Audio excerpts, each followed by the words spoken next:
ناظرین السلام علیکم ورحمۃ اللہ وبرکاتہ۔ ناظرین، آپ نے ضرور نام سنا ہوگا اسلامی تاریخ کے عظیم چیف جسٹس امام ابو یوسف رحمۃ اللہ علیہ کا،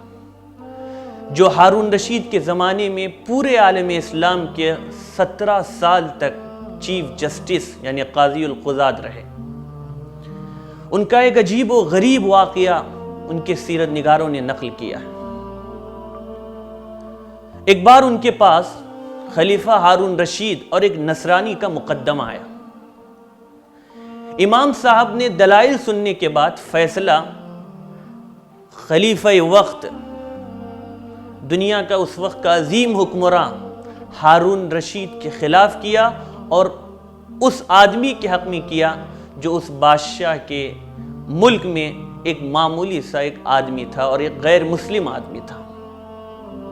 اور ناظرین، تعجب کرنے کی ضرورت نہیں، اس طرح کے سینکڑوں درخشاں واقعات تاریخ اسلام کے ورق ورق پر بکھرے پڑے ہیں۔ وہ اگرچہ کہ بادشاہت کا دور تھا، لیکن اپنی بہت سی خرابیوں کے باوجود وہ اس قدر مبارک دور تھا کہ ایک طاقتور بادشاہ اور خلیفہ اپنی رعایا میں سے غیر مسلم کے ساتھ عدالت کے کٹہرے میں فریق بن کر حاضر ہوتا تھا۔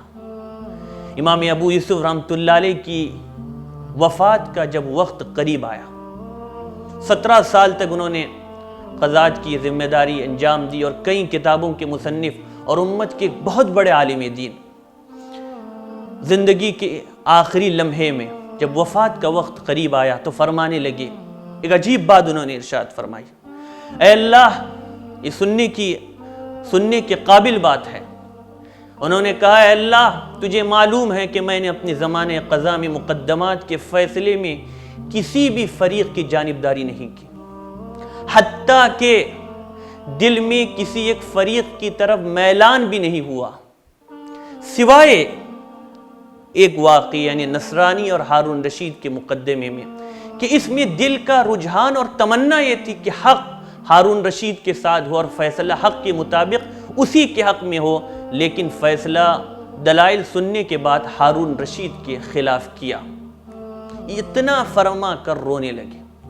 اور اس قدر روئے کہ دل بھر آیا، یعنی عمر کے آخری حصے میں صرف اس وجہ سے رو رہے ہیں کہ دل میں ایک تمنا آئی کہ فلاں کے حق میں حق کے ساتھ اگر فیصلہ ہو تو بہتر ہے، لیکن خود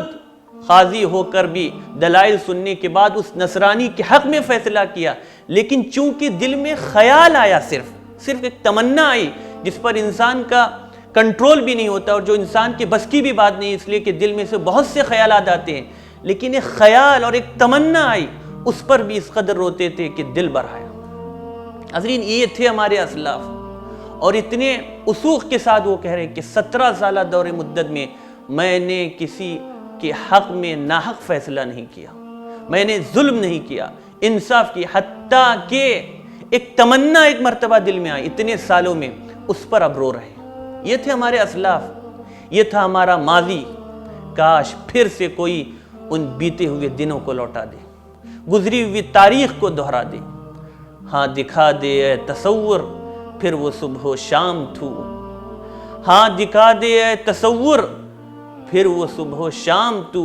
دوڑ پیچھے کی طرف اے گردش ایام تو۔ اور کسی کہنے والے نے ایسے لوگوں کے بارے میں کہا تھا، آ گئے عشاق گئے وعدہ فرداں لے کر، آ گئے عشاق گئے وعدہ فرداں لے کر، اب انہیں ڈھونڈ چراغ رخ زیبا لے کر۔ ناظرین، اس واقعے سے امام ابو یوسف رحمۃ اللہ علیہ کے تقوی کے بلند مقام کا اندازہ لگایا جا سکتا ہے کہ ایک مقدمے میں دل کا رجحان طبعی طور پر ایک فریق کی طرف تھا اور فیصلہ اس کے خلاف کیا، لیکن اس طبعی رجحان پر بھی انہیں خوف کھا رہا ہے کہ کہیں اسی پر اللہ ہماری پکڑ نہ کرے۔ زمین کھا گئی آسماں کیسے کیسے۔ ناظرین، یہ وہ لوگ تھے، یہ وہ اشخاص تھے، یہ ہمارے وہ اسلاف تھے جو اسلام کے صحیح عدل و انصاف کی ایسی مثالیں پیش کر گئے کہ جس سے تاریخ اسلام کے گلشن کا چپا چپا عہد وفا کی ان داستانوں سے لہلہا رہا ہے۔